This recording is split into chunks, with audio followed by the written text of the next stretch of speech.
믿음이라는 것은 믿음이 있으면 기적이 오는 것이 아니고 믿음으로 행하면 기적이 옵니다.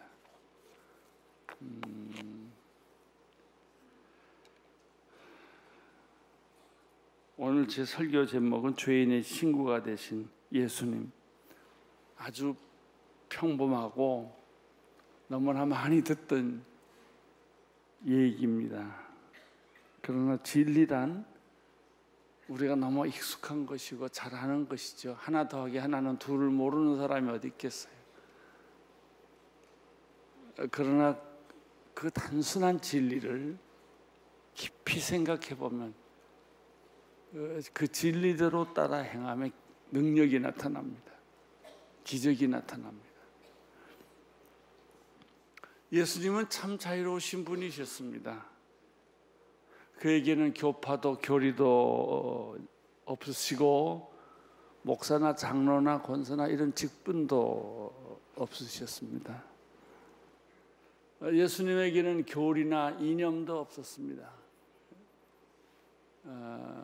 극단적인 것은 다 이데올로기적인 성격을 가지고 있습니다. 극단적 보수도 따지고 보면 이데올로기고, 극단적 자유 진보주의도 이데올로기인 것입니다. 그러면 사람들은 그 이데올로기에 미치지 예수님한테 미치는 게 아닙니다. 자기 주장에, 자기 신념에 행동을 합니다. 예수님에게서 우리가 발견하는 것은 오직 하나님의 영광, 그것뿐이었습니다. 말씀 선포를 하시고 가르치시고 치유하는 모든 일들 속에 그 어디 하나 예수님이 자신을 이야기한 적이 없습니다. 자기를 과시한 적도 없습니다. 자기 생각과 자기 주장이 옳다고 말한 적도 없습니다. 오직 하나님의 영광을 위하여 그렇게 사셨습니다. 따라서 예수님을 어떻게 정의하기가 어렵습니다. 예수님은 이렇게 살았다, 저렇게 살았다, 예수님은 이런 분이다, 저런 분이다 말하기가 어려워요. 너무나 자유로운 분이시기 때문에, 자기에게서부터 자유하기 때문에. 예수님의 관심은 제도나 방법이나 형식이 아니었습니다. 우리는 언제나 싸우는 게 제도나 방법이나 형식 가지고 싸우지 않습니까? 예수님의 관심은 사람이었습니다. 병든 사람, 죽어가는 사람, 외로운 사람, 구원이 필요한 사람을 사랑하는 그 마음뿐이었습니다.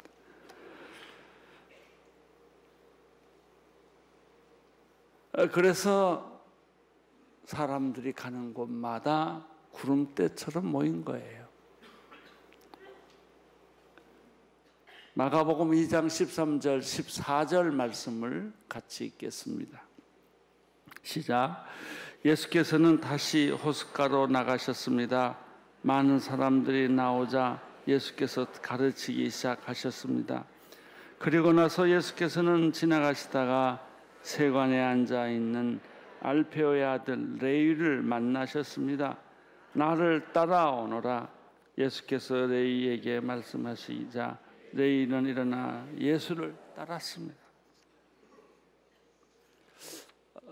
사실 예수님은 어떻게 보면 방랑자와 같은 모습이 있습니다. 그러나 목적이 없는 방랑자, 하루하루를 구름 따라 살아가는 분은 아니셨습니다. 그는 목적이 있었고 의미와 비전이 있는 방랑자였습니다. 예수님께서 길거리를 가시다가 세관에 앉아있는 세리 마태라는 사람을 보게 됐습니다. 왜 세리가 거기에 앉아 있었을까요? 생각해 보면 배가 들락날락하는데 그 배가 들락날락하는 사람들에게 세금을 부과시키기 위해서 조그만한 뭐 파출소 같은 이제 그런 장소가 있었겠죠. 그 당시 세리는 어떤 사람이었을까요? 사람들이 생각하기를 저 사람은 자기 영혼을 팔아먹은 사람이다, 그런 취급을 받았습니다. 민족의 반역자, 죄인 취급받는, 돈을 위해서는 개처럼 사는 사람, 이런 취급을 받고 산 사람이었죠. 그런데 예수께서 레위를 보는 순간 예수님의 눈이 빛나기 시작했다는 것. 아무도 사람 취급하지 않는 그 사람을 보고 예수님의 눈은 빛나기 시작했습니다. 예수님은 지금의 죄인, 무시받는 세리 마태가 아니라 앞으로 예수님의 제자로 탄생할, 거듭날, 변화될 사람을 본 거예요. 그래서 예수님의 시선은 그에게 향한 것입니다. 여기서 우리는 두 가지 질문을 해볼 수 있습니다. 왜 예수님은 세리 마태에게 관심을 가졌을까? 그리고 보는 순간 나를 따르라 라고 말씀하셨을까? 하나입니다. 두 번째 질문은, 세리 마태는 예수님의 그 얘기를 듣자마자 묵상하거나 생각할 여유도 없이 예, 따르겠습니다, 모든 걸 버려두고 왜 즉시 따랐을까 하는 거예요. 첫 번째 질문에 대해서는 예수님의 관점입니다. 예수님이 세리 마태를 보는 순간 그의 현재를 보지 않고 미래를 봤다는 거예요. 예수님이 여러분을 보실 때도 오늘 현재를 보지 않습니다. 미래를 봅니다. 미래는 아무도 가본 사람이 없습니다. 미래 우리가 어떻게 변할지 알겠습니까? 우리는 언제나 현재만 보고 나를 판단합니다. 그리고 좋아하고 싫어하고 화내고 분노하고 흥분하고 그러죠. 근데 예수님은 우리의 현재를 보시지 않고 우리의 미래를 보셨습니다.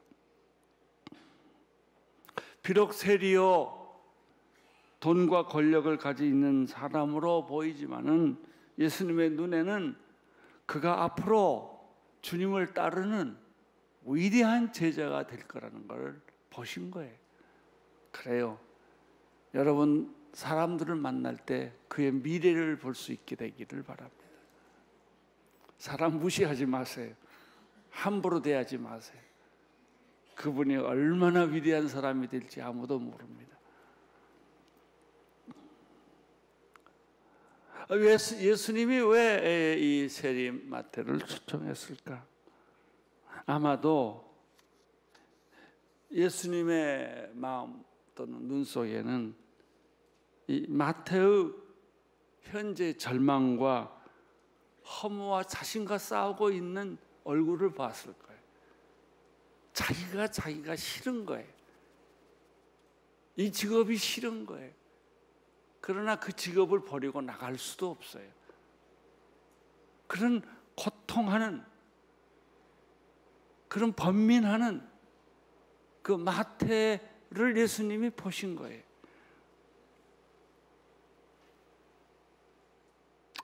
존경을 못 받는다면 돈이나 벌고 살자. 권력에 아부하고 살자. 그럴수록 더 고독하고 더 외롭고 이런 것을 느꼈을 거예요. 자기가 싫을 거예요. 우리는 가끔 그런 사람 만나요. 내가 나를 좋아하지 않는다. 내가 싫다. 나는 왜 이렇게 살아야 하는가? 그러면서도 그렇게 살 수밖에 없는 사람들. 아마 돈에 팔려서 어쩔 수 없이 창녀가 된 사람들이 이 상황을 벗어나고 싶다. 그렇지만 벗어나지 못하는 그 현실이 있을 거예요. 셋째로 예수님은 마태에게서 마태 인생의 끝에 와 있다는 걸 본 거예요. 이 사람은 어쩌면 자살할지도 모르겠어요. 왜? 끝에 왔기 때문에. 더 이상 삶의 의미와 목적을 발견하지 못했기 때문에. 사람들은 왜 절망하는가? 왜 자살하는가? 더 이상 갈 길이 없어서 그래요.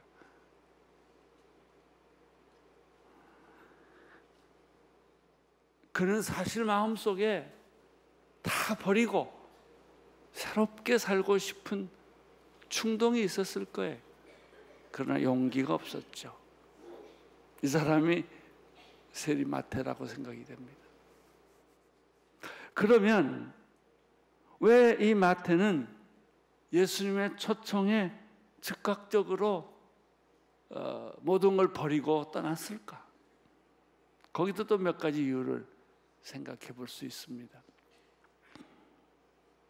아마 첫째도 예수님의 얼굴을 보는 순간 하늘의 영적 권위를 그 얼굴에서 봤을 거예요. 예수는 우리와 같이 다 같은 사람이 아니에요. 죄가 없으신 분이에요. 죄를 한 번도 지어본 일이 없는 사람이에요. 죄인이 죄 없는 사람의 얼굴을 어찌 상상할 수가 있겠어요? 우리의 얼굴은 수없이 변해요. 우리의 마음도 수없이 변해요. 나는 그 초대교회 사람들이 예수를 보고 그렇게 따라다니고 예수의 설교를 그렇게 듣고 싶어 했던 이유가 여기에 있지 않았나 생각해요. 우리와 똑같은 사람이고 나와 비슷한 연령대 사람인데 예수에게서는 접근할 수 없는 어떤 신비감, 빨려들음, 그런 게 있었을 거예요. 우리도 가끔 세상에서 보면요, 저 사람하고 사귀고 싶다, 만나고 싶다, 빨려드는 사람들이 있어요.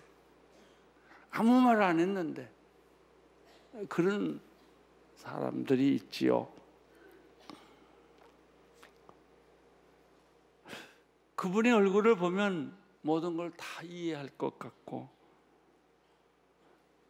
나를 안아줄 것 같고 부드럽고 내가 무슨 말을 해도 다 들어줄 수 있는 분처럼 느꼈을 거예요.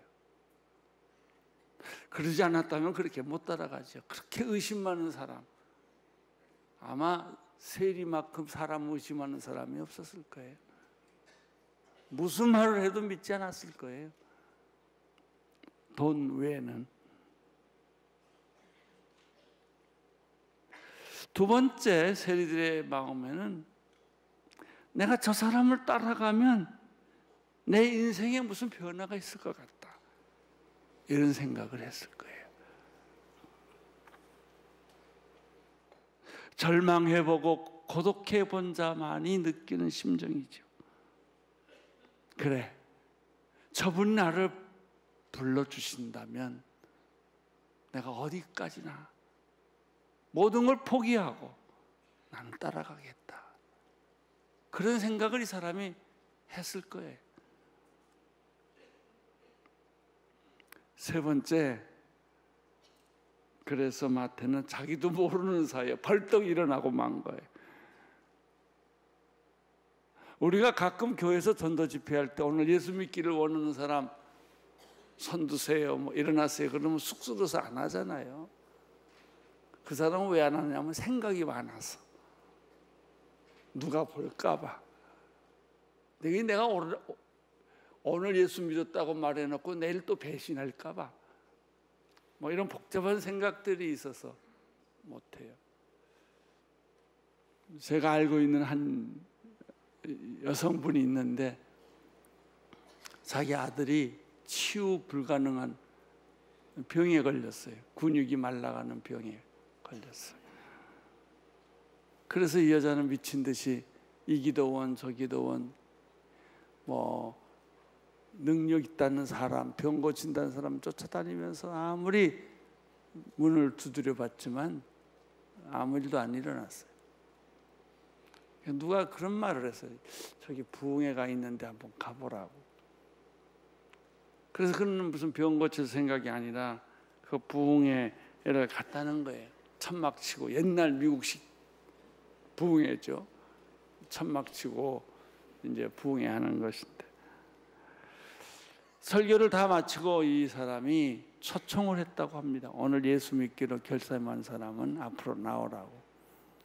자기는 나갈 마음이 전혀 없었는데 누가 자기를 확 밀더래요. 자기도 모르게 나와 보니까 복도에 나와 있더래. 누가 밀었나고 뒤에서 봐도 아무도 없더래.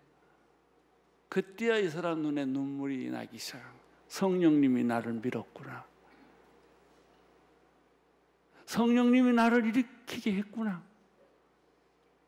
그래서 앞으로 나가서 무릎을 꿇고 기도했는데 바로 그 시간에 그 아이가 치료가 되기 시작했어요. 그분에게 보여주는 환상은 큰 원이 있는데 벌레로 가득 차 있었대요. 근데 빛이 오더래요. 벌레가 다 죽었대요. 참 이상한 환상이다. 그리고 집에 가봤더니 아이가 움직이기 시작하더래요. 자신도 모르게 벌떡 일어나는 거. 얼마나 기쁘고 얼마나 영광스러운 순간이었겠어요. 인간 예수가 불렀다면 그러지 않겠지만은 하나님의 아들 예수 그리스도께서 나를 그렇게 불렀다면 누가 거절하겠어요? 무엇이 아깝겠어요? 그 순간 그는 헌신한 거예요. 왜 헌신하지 못하는 줄 아세요? 자기가 가지고 있는 게 굉장히 대단하다고 생각하기 때문에 그래요. 여러분 별거 아니에요. 좋은 대학, 좋은 직장. 그러나 하나님의 영광 앞에는 이게 다 쓸데없는 계산들이라는 것이죠. 아마 세리 마태의 마음에는 혁명이 일어났을 거예요. 자기가 벌떡 일어나고 나서 내가 주님을 따르겠습니다 라고 말하는 순간에 그 마음 속에는 자기를 이겨낸, 절망을 이겨낸, 허무와 불안을 이겨낸 그 승리감이 있었을 거예요. 그래서 뭐를 했을까요? 세리마태가 잔치를 베푼 거예요. 축제를 베푼 거예요. 아마 그 사람 집에 평소에 같이 다니던 사람들이 있었겠죠. 물론 세리 친구들이겠죠. 이 사람들을 다 자기 집으로 부른 거예요. 아마 부인한테 말을 했는지 안 했는지 모르겠지만 아무튼 초청을 했어요.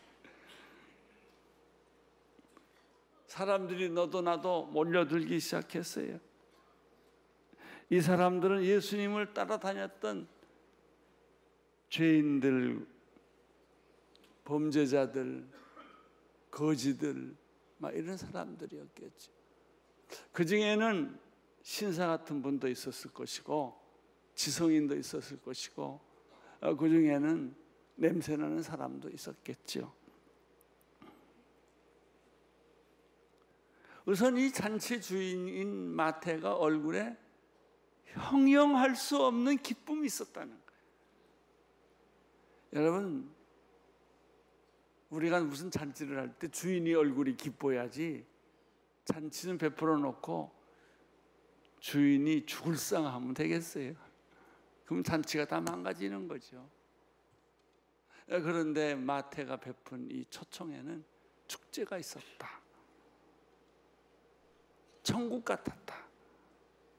이상적인 교회와 같았다.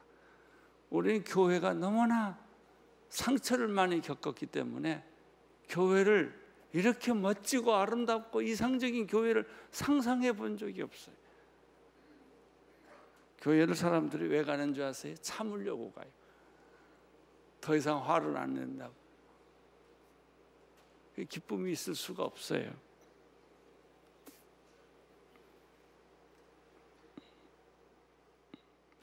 나는 여기서 우리가 다니고 있는 이 교회가 무슨 교파나 건물을 생각하지 말고 이런 아름다운 교회가 되었으면 좋겠어요. 기쁨이 있는 교회, 감동이 있는 교회, 내가 가지고 있는 것을 다 내놓고 싶은 교회, 그래서 천국을 경험하는 교회.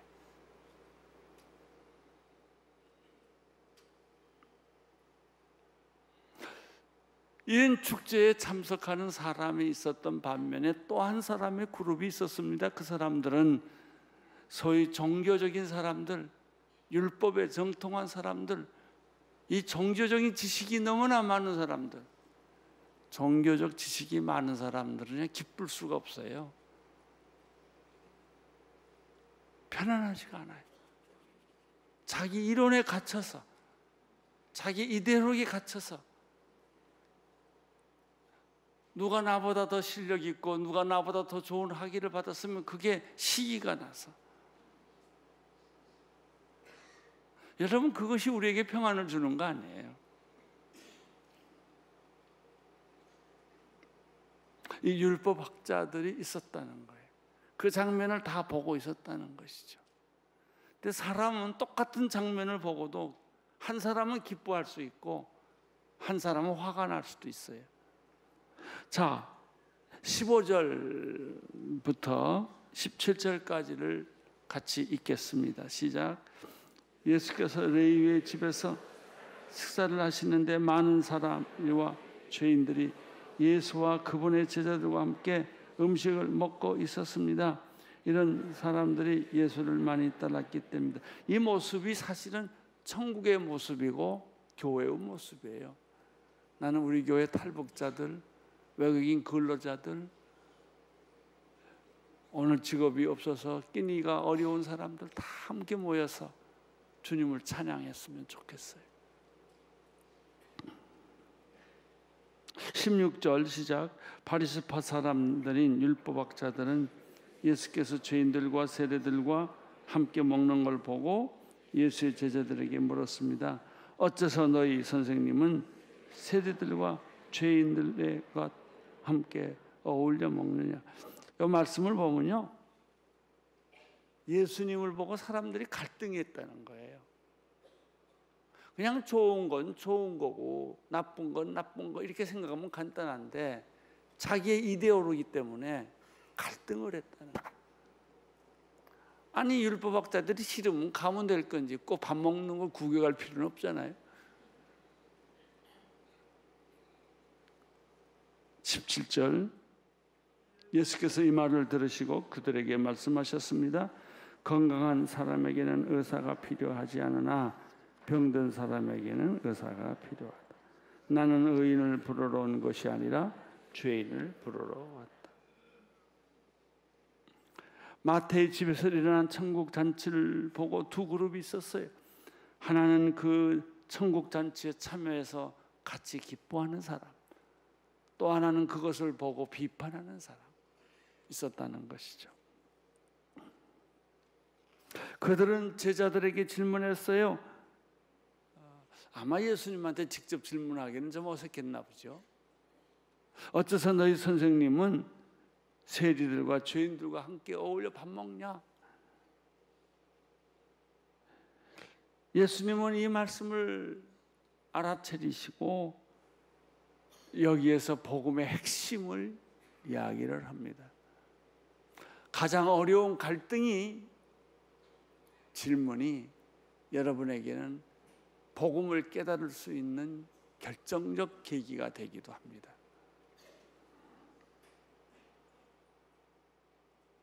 예수님이 세상에 왜 오셨을까? 다른 말로 말하면 이런 질문이에요. 죄인을 구원하러 오셨죠. 병든 자에게 의사가 필요하듯이 죄인에게는 내가 필요하다. 예수님의 생애를 보면은 이걸 알 수 있어요. 예수님이 세상에 태어날 때 성령으로 태어났어요. 예수님이 사역하기 시작했을 때 기적과 표적과 그리고 능력이 나타났어요. 예수님이 십자가에 못 박혀 돌아가실 때 고난이 있었어요. 예수님이 부활하셨을 때 영광이 있었어요. 예수님이 십자가에 승천하시고 하늘에서 승천하시고 다시 돌아오려는 말씀 속에서 하나님의 영원한 영광적인 승리를 우리는 볼 수 있어요. 이 모든 일은 탄생에서부터 그의 재림까지 예수님의 생애는 죄인을 위해서 오셨다는 거예요. 두 번째, 예수님의 세상에 오신 것은 사람을 섬기기 위해서 오셨다는, 처음부터 목적 자체가 섬기기 위해서 왔기 때문에 내가 섬겨야 되느냐 안 섬겨야 되느냐 이런 갈등은 없어요. 내가 헌신을 했기 때문에 헌신해야 되느냐 헌신하지 않아야 되느냐는 고민은 더 이상 할 필요가 없죠. 그분은 섬김을 받으러 오신 것이 아니라 섬기러 오셨습니다. 이런 사역 곳곳에서 나타났습니다. 그는 제자들의 발을 씻어 주었습니다. 그의 섬김의 클라이막스는 십자가였습니다. 세 번째, 예수님이 이 세상에 왜 오셨을까? 잃어버린 자를 찾아 구원하러 오셨습니다. 그 대표적인 인물이 사케오입니다. 뽕나무에 올라갔던 사케오. 예수님이 내려오라, 이 한마디에 사케오는 그냥 정신이 확 돌아버린 거예요. 와, 저분이 나를 부르시다. 주저없이 내려왔어요. 자기 집으로 갔어요. 자기 재산의 4분의 1을 가난한 자에게 다 나눠줬어요. 자기가 남의 재산을 착취한 일이 있었거든 다 갚았어요. 왜? 이 기쁨을 이기지 못해서. 그것이 구원이에요. 수가성의 여인을 보십시오. 인생이 목마른 여인, 남편이 5이나 있던 여인, 그렇게 살 수밖에 없던 그 영혼은 얼마나 외로웠을까요? 그런데 예수님은 그 여자를 만나 주셨어요. 영원한 생수를 소개해 주었어요. 여러분, 가늠하다 현장에 붙잡힌 여자를 기억하십니까? 그 여자가 얼마나 수치스러웠겠어요. 죽고 싶었을 거예요. 죽을 수도 없어요. 사람들은 돌멩이를 들고 이 여자를 때려 죽이려고 그랬어요. 얼마나 두려웠겠어요. 예수님은 이 여인을 향하여 아무 말씀 안 하셨어요. 그리고 분노하는 사람들에게 죄가 있으면 네가 먼저 때려라. 다 도망갔어요. 이 여자하고 예수하고 단 둘이 남았어요. 예수께서 하시는 말씀이 여인이여 안심하라. 너를 때리려던 자들이 어디 갔냐? 다 떠났습니다. 너도 가라. 가서 죄는 다시 짓지 말아라. 나는 늘 상상해요. 그 말을 듣고 예수 곁을 떠났던 이 여자는 돌아가면서 얼마나 울었을까? 이 사람이 누군데 내 마음을 이렇게 알아줄 수 있을까?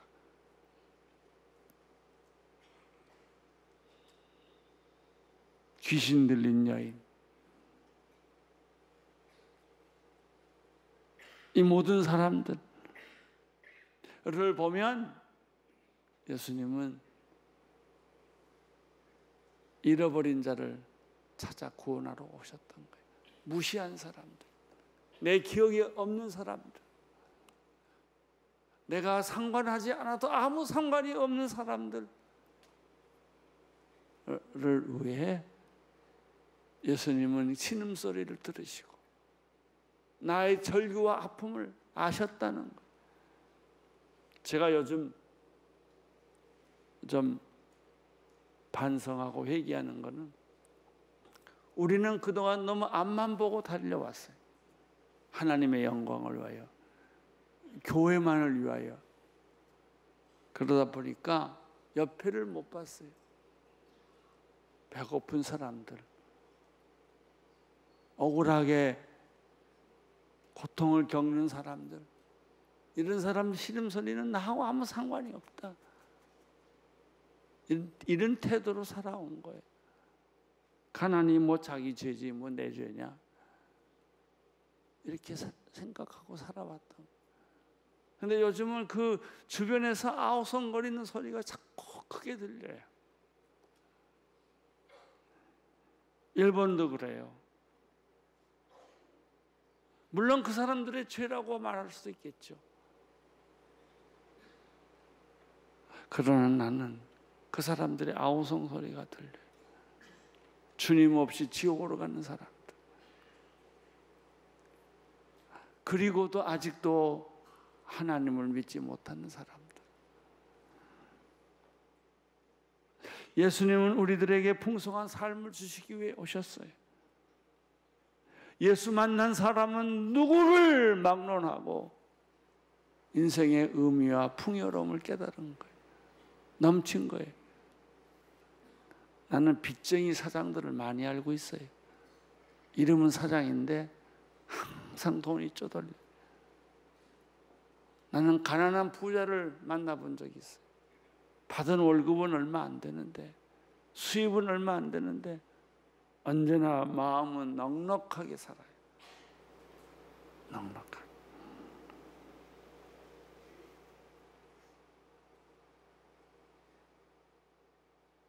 병든 자에게는 의사가 필요합니다. 지금 내가 암에 걸렸는데 죽게 됐는데 오늘 저녁에 잠을 못 자는데 의사가 필요 없다고 할 사람이 어디 있겠어요? 약 좀 주세요.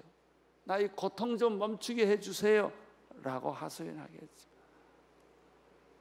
마찬가지 우리 같은 죄인에게는 예수님이 꼭 필요해요. 예수님이 있어야 돼요. 그런 분이 필요해요. 우리는 그분의 손을 붙잡을 거예요. 우리의 인생은 달라질 거예요. 풍요로워질 거예요. 죽을 때도 눈물을 흘리고 죽을 거예요.